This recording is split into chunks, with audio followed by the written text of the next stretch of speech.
ओम बृहस्पति नमः। नमस्कार भक्तों, स्वागत है आपका। बृहस्पतिवार का व्रत, गुरुवार का व्रत भगवान विष्णु और देव गुरु बृहस्पति की कृपा पाने, कुंडली में गुरु दोष दूर करने का और सुख समृद्धि, ज्ञान, वैवाहिक जीवन की बाधाओं को दूर करने के लिए किया जाता है। प्रति सुबह पीले वस्त्र पहनकर केले के वृक्ष में जल और चने की दाल गुड़ अर्पित कर कथा सुनते हैं और केवल पीला भोजन ही ग्रहण करते हैं। सूर्योदय से पहले उठकर स्नान करें और पीले रंग के वस्त्र धारण करें। पूजा भगवान विष्णु की मूर्ति या तस्वीर स्थापित करें। पीले फूल, चने, दाल, गुड़, मुनक्का और पीले लड्डू अर्पित करें। केले की पूजा करें। केले के पेड़ के पास घी या तिल का तेल का दीपक जलाएं और कथा को संपूर्ण श्रद्धा पूर्वक सुने। आज की वीडियो में हम बृहस्पतिवार की संपूर्ण कथा और आरती सुनेंगे। अब आइए सुनते हैं बृहस्पतिवार की कथा। बहुत समय पहले की बात है। भारत में एक राजा राज्य करता था। वह अति प्रतापी एवं दानी था। वह प्रतिदिन मंदिर में भगवत दर्शन करने जाता था और गुरु और ब्राह्मण की सेवा किया करता था। उसके द्वार से कोई भी याचक निराश होकर नहीं लौटता था। वह प्रत्येक गुरुवार को व्रत रखता और पूजन करता। हर दिन गरीबों की मदद करता। परंतु यह सब बातें उसकी रानी को पसंद नहीं थी। वह न व्रत करती और न किसी को एक पैसा दान में देती थी। वह राजा को भी ऐसा करने से रोकती थी। यह उस समय की बात है जब राजा शिकार खेलने वन को चले गए। महल में सिर्फ रानी और दासी थी। उस समय गुरु बृहस्पति साधु का रूप धारण कर राजा के दरवाजे पर भिक्षा मांगने आए। साधु ने रानी से भिक्षा मांगी तो कहने लगी कि हे महाराज, मैं इस दान पुण्य से तंग आ गई हूँ। इस काम के लिए तो मेरे पति देव ही बहुत हैं। अब आप ऐसे कृपा करें कि सारा धन नष्ट हो जाए तथा मैं आराम से रह सकूं। साधु का रूप धर बृहस्पति देव बोले कि हे देवी, तुम तो बड़े ही विचित्र हो। संतान धन से कोई दुखी नहीं होता, सभी इसे चाहते हैं। पापी भी पुत्रों धन की इच्छा करता है। अगर तुम्हारे पास धन बहुत है तो भूखों मनुष्य को भोजन करवाओ, ब्राह्मणों को दान दो, प्याऊ लगवाओ, धर्मशालाएं बनवाओ, कुआं, तालाब, बावड़ी, बाग, बगीचे आदि का निर्माण करवाओ तथा निर्धनों की कुंवारी कन्या का विवाह करवाओ, साथ ही यज्ञ इत्यादि करो। इस प्रकार के कर्मों से आपके कुल का एवं आपका नाम परलोक में सार्थक होगा एवं ईश्वर की प्राप्ति होगी। किंतु वह मूर्ख रानी साधु की इन बातों से खुश नहीं हुई। वह बोली, हे साधु महाराज, मुझे ऐसी संपत्ति की आवश्यकता ही नहीं है जो मेरे काम आए और न ही जिसको मैं अन्य लोगों में दान दूं, जिसको रखने और संभालने में ही सारा समय मेरा नष्ट हो जाए। साधु ने रानी को समझाने का बहुत प्रयत्न किया, परंतु रानी अपनी बात पर अड़िग रही। तब साधु ने कहा, हे देवी, यदि तुम्हारी ऐसी ही इच्छा है तो जैसे मैं तुम्हें बताता हूँ तुम वैसा ही करना। बृहस्पतिवार के दिन गोबर से घर को लीपना, अपने केशों को पीली मिट्टी से धोना, केशों को धोते समय स्नान करना, राजा से कहना वह हजामत करवाए, भोजन में मांस मदिरा खाना, कपड़ा धोबी की यहाँ धुलने देना।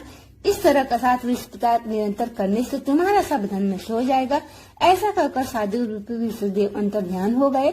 साधु ने रानी के कहे अनुसार रानी ने वैसा ही किया। भर पेट 7 बृहस्पतिवार तक वैसा ही करने का विचार किया। साधु के बताए अनुसार केवल उसे 3 बृहस्पतिवार ही बीते थे कि उनकी सब धन संपत्ति नष्ट हो गई।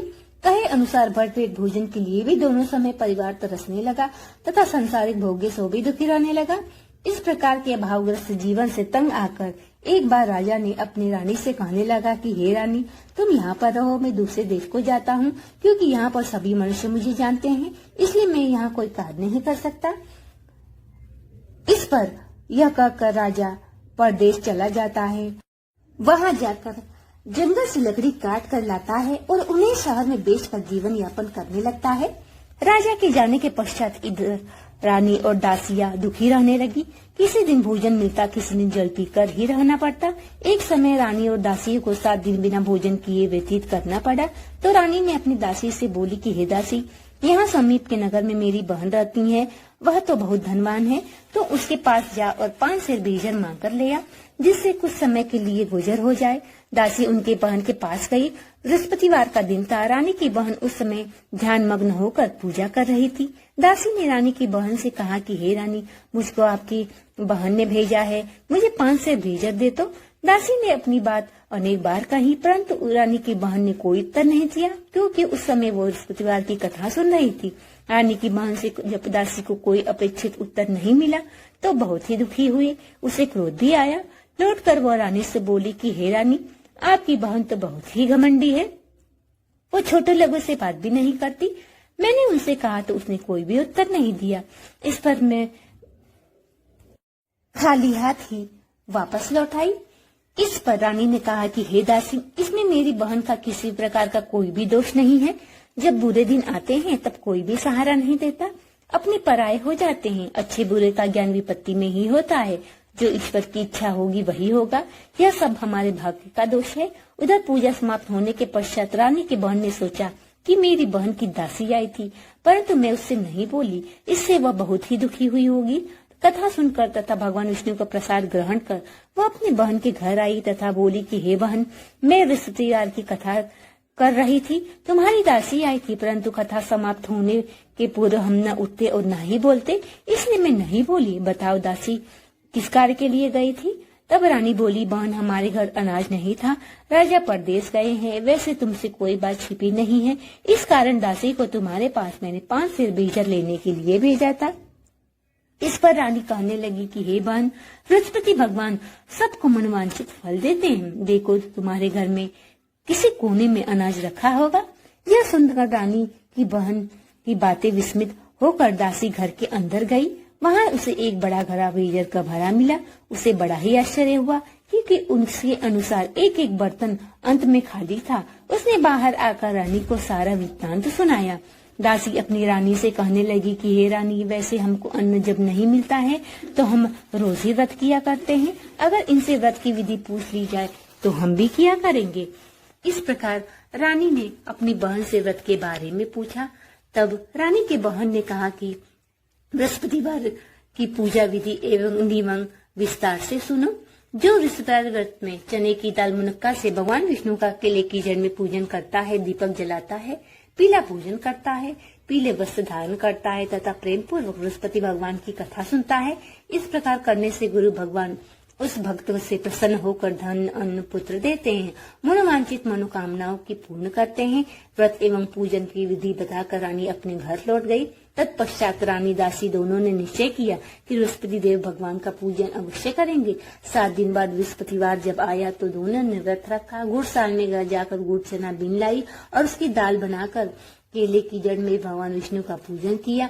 अब भोजन पीला कहाँ से आए, यह सोचकर दोनों बड़ी ही दुखी हुई, परंतु उन्होंने व्रत रखा था इसलिए भगवान बृहस्पति प्रसन्न थे।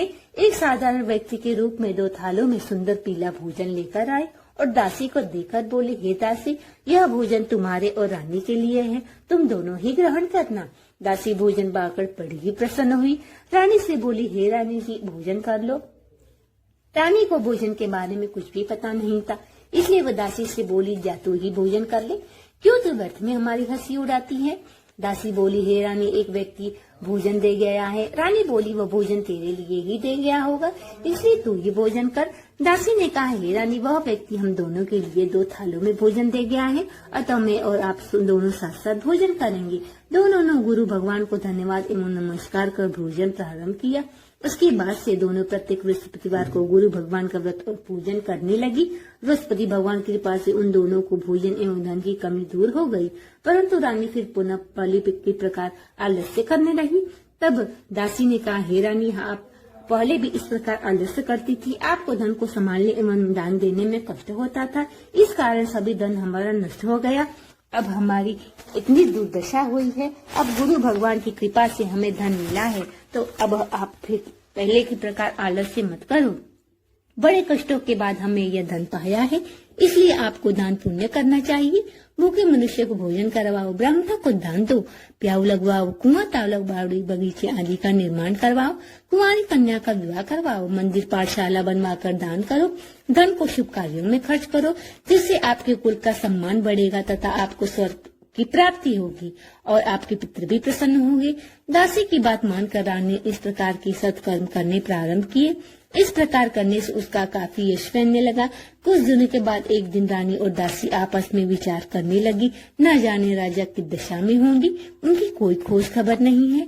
राजा की खबर के लिए रानी और दासी ने गुरु भगवान से प्रार्थना की। भगवान ने रात्रि में राजा को स्वप्न में कहा कि हे राजा, उठ, तेरी रानी तुझको याद करती है, अब तू अपने देश को लौट जा। राजा प्रातः काल उठा। वह सोचने लगा कि मैं किस प्रकार रानी के पास खाली हाथ जाऊंगा। मेरे पास तो कुछ भी नहीं है। स्त्री जाति खाने और पहनने की साथी होती है। पर प्रभु की आज्ञा मानकर वो अपने नगर को चलने को तैयार हुआ। पर देश में राजा बहुत दुखी रहने लगा। प्रतिदिन जंगल से लकड़ी बीन कर लाता और उसे शहर में बेचता। एक दिन राजा दुखी होकर अपने पुराने दिनों को याद करने लगा और बोला कि रानी की गलती से उसे कितने कष्ट और दुख झेलने पड़े। उसी जंगल में ऋषिदेव एक साधु का रूप धरकर आए और राजा से बोले, हे लकड़हारे, तुम इस बेईमान जंगल में किस चिंता में बैठे हो, मुझे बताओ। यह सुनकर राजा की आंखों में आंसू भर आए और वह साधु को प्रणाम कर बोला, हे प्रभु, आप तो सब कुछ जानने वाले हैं। इतना कहकर राजा ने साधु को अपनी समस्त व्यथा सुना दी। तब साधु रूप में गुरु बृहस्पति भगवान राजा से बोले, हे राजा, तुम्हारी पत्नी ने ऋषिदेव के दिन बृहस्पति देव का अपमान किया, जिसके कारण तुम्हारी यह दुर्दशा हुई। अब तुम किसी प्रकार की चिंता मत करो, भगवान तुम्हें पहले से अधिक धन प्रदान करेंगे। देखो, तुम्हारी पत्नी ने बृहस्पतिवार का व्रत करना प्रारंभ कर दिया है। अब तुम भी बृहस्पतिवार का व्रत करके चने की दाल, गुड़ और जल के लोटे में डालकर केले का पूजन करो। फिर कथा कहो या सुनो, भगवान तुम्हारी सभी इच्छाओं को पूर्ण करेंगे। साधु के वचन सुनकर राजा बोले, हे प्रभु, मुझे लकड़ी बेचने के पश्चात इतना पैसा भी नहीं बचता कि मैं भोजन के उपरांत कुछ बचा सकूं। मैंने रात्रि में अपनी रानी को व्याकुल देखा। इस प्रकार मेरे पास कोई साधन नहीं है जिससे मैं उसका समाचार जान सकूं। इसके अतिरिक्त मैं बृहस्पति देव की कथा भी नहीं जानता कि तो मैं यह कहकर यह व्रत धारण कर भगवान बृहस्पति देव का पूजन मैं कैसे करूं। साधु ने कहा, हे राजा, तुम किसी बात की चिंता मत करो। बृहस्पतिवार के दिन तुम रोज के नित्य भांति लकड़ियां लेकर शहर में जाओ। तुम्हें रोज से दोगुना धन प्राप्त होगा, जिससे तुम पहली भांति भोजन कर लोगे तथा गुड़ एवं चने का प्रसाद खरीद कर बृहस्पति देव की पूजा कर सकते हो। बृहस्पति की कहानी इस प्रकार है। बृहस्पति देव की कथा।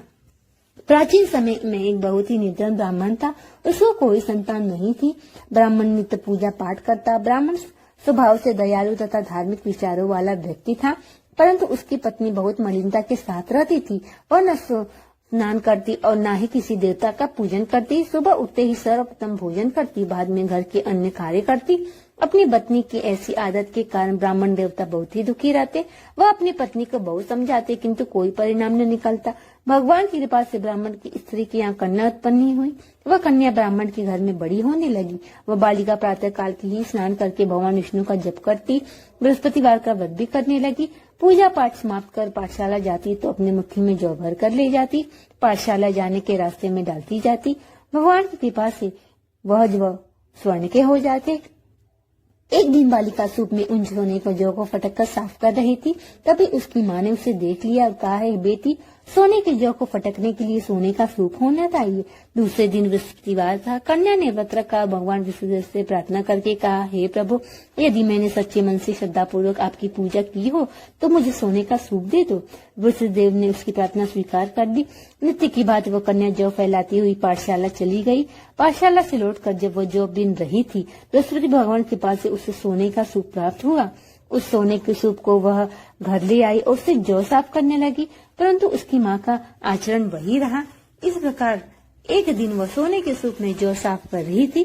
वहाँ का राजकुमार वहाँ से होकर निकला। कन्या के रूप और कार्य को देखकर राजकुमार कन्या पर मोहित हो गया। राजमहल आकर अन्न तथा जल त्याग कर उदास होकर लेट गया। राजा को जब अपने पुत्र द्वारा अन्न जल त्यागने का समाचार ज्ञात हुआ तो अपने मंत्रियों के साथ वह राजकुमार के पास गए और बोला, ही बेटा, तुम्हें किस बात का दुख है? किसी ने तुम्हारा अपमान किया है अथवा और कोई कारण है? मुझे बताओ, मैं वही करूंगा जिससे तुम्हें प्रसन्नता हो। तब उस राजकुमार ने कहा कि मुझे आपकी कृपा से किसी बात का कष्ट नहीं है। किसी ने मेरा अपमान भी नहीं किया, परंतु मैं उस कन्या के साथ विवाह करना चाहता हूँ जो सोने के सूप में जौ फटक रही थी। यह सुनकर राजा आश्चर्य में पड़ गया और बोला, हे राजकुमार, इस तरह की कन्या का पता तुम लगाओ, मैं तुम्हारा विवाह उसके साथ अवश्य करवा दूंगा। राजकुमार ने प्रसन्न होकर राजा को उस ब्राह्मण की कन्या का घर का पता बतलाया। राजा का आदेश पर मंत्री उस कन्या के घर गया और राजा का आदेश ब्राह्मण को वह कहा सुनाया। कुछ दिन के बाद ब्राह्मण कन्या के विवाह राजकुमार के साथ संपन्न हो गया। कन्या के घर से विदा होते ही उस ब्राह्मण के घर में पहले के प्रकार निर्धनता का वास होने लगा। अब तो भोजन के लिए अन्न बड़ा मुश्किल से मिलता। एक दिन दुखी होकर ब्राह्मण देवता अपनी बेटी से मिलने गया। बेटी ने पिता की दुखी अवस्था को देखा और अत्यंत ही दुखी हुई। अपनी माँ का समाचार पूछा। ब्राह्मण ने पुत्री से सवाल कहा। पुत्री ने अपने पिता को बहुत सा धन देकर विदा कर दिया। इस प्रकार ब्राह्मण का कुछ समय सुखपूर्वक व्यतीत हुआ, लेकिन धन समाप्त होने के बाद फिर वही स्थिति हो गई। ब्राह्मण फिर अपनी पुत्री से मिलने गया और सब हाल कहा सुनाया। पुत्री बोली, हे पिताजी, आप माताजी को साथ लिवा में मैं वह विधि बता दूंगी जिससे दरिद्रता दूर हो जाएगी। ब्राह्मण देवता अपनी पत्नी को साथ लेकर राजमहल अपनी पुत्री के पास पहुँचे। पुत्री माँ को समझाने लगी, हे माँ, तुम सुबह उठकर सर्वप्रथम स्नान करके भगवान विष्णु का पूजन करो तो सब दिन धनता दूर हो जाएगी। परंतु उसकी माँ उसकी बात एक नहीं मानती। वह सुबह सर्वप्रथम उठकर अपनी पुत्री के बच्चों का जूठा बच्चा खा लेती। एक दिन उसकी बेटी को अपनी माँ पर बहुत ही गुस्सा आया। उसने एक रोज कोठरी से सारा सामान निकालकर अपनी माँ को उसने बंद कर दिया। दादा कोठरी से अपनी माँ को निकाल कर तथा स्नान करा के पूजा पाठ करवाया तो उसकी माँ की बुद्धि ठीक हो गई। अब तो वह भी नियम से पूजा पाठ करती, प्रत्येक बृहस्पतिवार का व्रत भी रखने लगी। इस प्रकार से करने से वह भी अत्यंत ही धनवान और पुत्रवान हो गई। अंत में वह इस लोक का सुख भोग कर स्वर्ग को प्राप्त हुई। वह ब्राह्मण भी सुखपूर्वक इस लोक का सुख भोग कर स्वर्ग को प्राप्त हुआ। इस प्रकार कहानी कहकर साधु देवता वहां से अंतर ध्यान हो गए। धीरे धीरे समय व्यतीत हुआ। अब तो बृहस्पतिवार का दिन आया। लकड़हारा रूपी राजा जंगल से लकड़ी काट कर किसी शहर में बेचने गया। आज उसे और दिनों से अधिक धन मिला। राजा ने गुड़ चना आदि लाकर भगवान विष्णु का पूजन किया तथा बृहस्पतिवार का व्रत भी किया। उस दिन से उसके सभी कष्ट दूर हो गए। परंतु अगला गुरुवार आया तो व्रत करना भूल गया। इस कारण बृहस्पति भगवान उससे रुष्ट हो गए। उस दिन उस नगर के राजा ने विशाल यज्ञ का आयोजन किया तथा अपनी समस्त राज्य में घोषणा करवा दी कि कोई भी मनुष्य अपने घर में भोजन न बनाए तथा अग्नि न जलाए। सब लोग मेरे यहाँ भोजन करने आए। इस आज्ञा को जिन्हें नहीं मानेगा उसको सूली पर लटका दिया जाएगा। राजा की आज्ञा अनुसार राज्य के सभी निवासी राजा के भोज में सम्मिलित हुए, लेकिन लकड़हारा कुछ विलम्ब से पहुंचा, इसलिए राजा उसको अपने साथ महल में ले जाके भोजन करा रहे थे। जब राजा लकड़हारे को भोजन करा रहे थे तब रानी की दृष्टि उस खूंटी पर पड़ी जिस पर उसका हार लटका हुआ था। उसका हार खूंटी पर लटका नहीं दिखाई दिया तो उसने कहा कि मेरा हार इस लकड़हारे ने चुरा लिया है। उसी समय रानी की जिद पर राजा ने सैनिक बुलवा कर लकड़हारे को जेल में डलवा दिया। जेल खाने में बंद होकर लकड़हारा बहुत दुखी होकर विचार करने लगा, न जाने कौन से पूर्व जन्म के कुकर्म से मुझे ये दुख प्राप्त हुआ। जेल में बंद लकड़हारा भगवान बृहस्पति को याद करने लगा। तत्काल बृहस्पतिदेव साधु के रूप में प्रकट हो गए। उसकी दशा देखकर कहने लगे, अरे मूर्ख, तूने बृहस्पतिवार की कथा नहीं कही एवं व्रत करना भूल गया, इस कारण तुम्हारे ये दुख प्राप्त हुआ। अब तुम किसी बात की चिंता मत करो। बृहस्पतिवार के दिन जेल खाने के द्वार पर तुझे 4 पैसे पड़े मिलेंगे, उनसे तू बृहस्पति भगवान का प्रसाद मंगाना। भगवान बृहस्पति की पूजा करना एवं कथा पढ़ना, कथा प्रसाद स्वयं भी ग्रहण करना, दूसरों को भी खिलाना। इस प्रकार करने से तुम्हारा सब कष्ट दूर हो जाएगा। अगले बृहस्पतिवार राजा को जेल के द्वार पर 4 पैसे मड़े मिले। राजा ने पूजा का सामान मंगवा कथा का ही प्रसाद बांटा। उसी रात बृहस्पतिदेव ने उस नगर के राजा को स्वप्न में दर्शन देकर कहा कि हे राजा, तूने जिस आदमी को जेल खाने में बंद है वह राजा है, वह निर्दोष है, उसको छोड़ दे, नहीं तो मैं तेरे राज्य को नष्ट कर दूंगा। तेरा 9 लाख हार उसी खूंटी पर लटका हुआ है।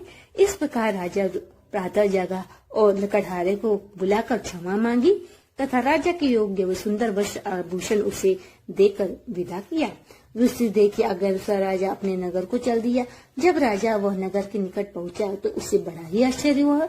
वहाँ पहले से अधिक तालाब, बाग, कुएं तथा बहुत ही मंदिर, धर्मशाला आदि बने हुए थे।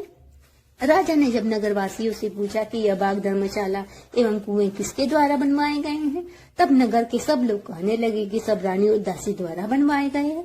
राजा को बड़ा ही आश्चर्य हुआ, परंतु क्रोध भी बहुत आया। तब रानी ने यह सुनकर कि राजा आ रहे हैं, दासी को कहा, हे दासी, देख राजा हमको कितनी बुरी हालत में छोड़ गए हैं। वह हमारी ऐसी हालत कहीं देखकर लौट न जाए, तू दरवाजे पर खड़ी हो जा।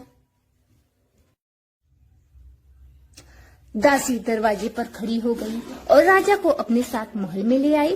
राजा ने तलवार निकाली तथा रानी से पूछा, बताओ यह तुम्हें धन कैसे प्राप्त हुआ है। तब रानी ने बताया कि हमें यह सब धन ऋषिदेव के प्रभाव से प्राप्त हुआ है। अब राजा ने निश्चय किया कि 7 दिन बाद तो सभी बृहस्पतिवार का व्रत करते हैं, परंतु मैं प्रतिदिन में 3 बार कथा कहूंगा तथा नित्य व्रत किया करूंगा। अब तो हर समय राजा के दुपट्टे में चले की दाल बधी रहती तथा दिन में 3 बार वह कथा कहता। ऐसा कहकर एक दिन राजा ने विचार किया, चलो अपने बहन के घर में हूँ आऊं। ऐसा निश्चय कर राजा घोड़े पर सवार होकर अपने बहन के घर चल दिया। मार्ग में उसने देखा कि कुछ आदमी मुर्दे को लिए जा रहे हैं। उन्हें रोककर वह कहने लगा, अरे भैया कुछ देरी मेरी बृहस्पति देव की कथा सुन लो। तब वो लोग कहने लगे, हमारा तो आदमी मर गया है, परंतु इसको अपनी कथा की पड़ी है। तब परंतु कुछ ने कहा कि हम तुम्हारी कथा सुनेंगे, कहो। राजा ने दाल निकाली, कथा कहनी शुरू कर दी। जब कथा आधी हुई तो मुर्दा हिलने लगा और कथा समाप्त होते होते राम राम करके मुर्दा उठ खड़ा हो गया। राजा आगे चला, उसने चलते चलते शाम हो गई। आगे मार्ग में उसे एक किसान हल चलाता मिला। राजा उससे बोला, अरे भैया तुम मेरी बृहस्पतिवार की कथा सुन लो। किसान बोला, जब तक मैं तेरी कथा सुनूंगा 4 हरिया जोत लूंगा। जा तू भैया अपनी कथा किसी और को सुनाना। राजा आगे चलने लगा। राजा के हटते ही बैल पछाड़ खा के गिर गए और किसान के पेट में बहुत जोर से दर्द होने लगा। उसी समय किसान की माँ रोटी लेकर आई। उसने यह सब देखा, अपने पुत्र से सवाल पूछा। बेटे ने सारा हाल बता दिया। किसान की माँ दौड़ी दौड़ी घुड़सवार के पास गई और कहने लगी, मैं तेरी कथा सुनूंगी, तू अपनी कथा मेरे खेत पर चलकर कहना। राजा ने लौटकर किसान के खेत पर जाकर कथा कही, जिससे सुनते ही बैल खड़े हो गए। किसान के पेट का दर्द भी बंद हो गया। फिर राजा अपनी बहन के घर पहुंचा। बहन ने भाई की खूब भगत की। दूसरे दिन जब राजा जागा तो उसने देखा कि सब लोग भोजन कर रहे हैं। राजा अपनी बहन से जब पूछा कि ऐसा कोई मनुष्य है जिसने भोजन नहीं किया हो, जो मेरी बृहस्पतिवार की कथा का श्रवण कर ले। बहन बोली, हे भैया यह देश ऐसा है, यहाँ लोग सबसे पहले भोजन करते हैं, बाद में अन्य कोई काम करते हैं। अगर कोई पड़ोस में हो तो देख आती हूँ। ऐसा कहकर बहन चली गई, परंतु उसे ऐसा कोई व्यक्ति नहीं मिला जिसने भोजन न किया हो। वह एक कुम्हार के घर गई जिसका लड़का बीमार था। यहाँ भी पता चला कि उसने यहाँ 3 दिन से किसी ने भोजन नहीं किया है।